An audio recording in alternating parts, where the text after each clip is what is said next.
1 2 3 আজকে বিশ্বকাপের ফিফার যে পার্সিয়ালিটি এটা দেখে আমাদের ভাতিজা বাবলু মুক্তাজিজ হৃদয় আজকে আর্জেন্টিনাকে বয়কট করলো।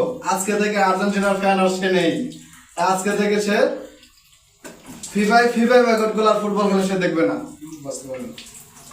আচ্ছা ঠিক আছে কিনা বলেন ভাই? ভাই কি বলবো, আজকে যা দেখলাম খেলা, এই খেলা দেখার পরে আর খেলার প্রতি আমার কোনো মন নাই। কারণ ফিফা সম্পূর্ণ এই জায়গায় 2 নম্বরই করছে।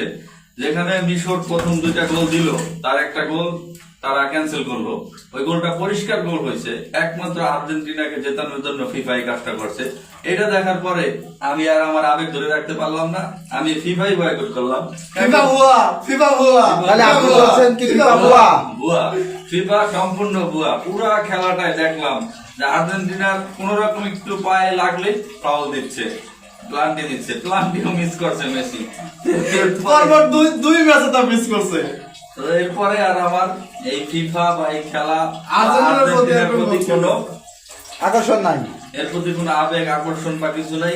এই আর্জেন্টিনাকে 2010 সাল থেকে এত ভালোবেসে আসছি, কিন্তু আজকে ফিফার এই কারণে আমি আর্জেন্টিনাকে বয়কট করলাম এবং ফিফাকেও বয়কট করলাম। তার জন্য কি আজকে আপনি দুধ দিয়ে গোসল করলেন? এই দুধ দিয়ে গোসল করে ভাতিজা আজকে শুদ্ধ হয়ে গেছে, শুদ্ধ হয়ে গেছে। আর্জেন্টিনার ফ্যান আর সে নাই, ভাতিজা আমাদের ফ্যান। দুধ দিয়ে গোসল করে আমি আর্জেন্টিনা এবং ফিফা দুইটাকে একসাথে বয়কট করলাম। ধন্যবাদ ধন্যবাদ ধন্যবাদ।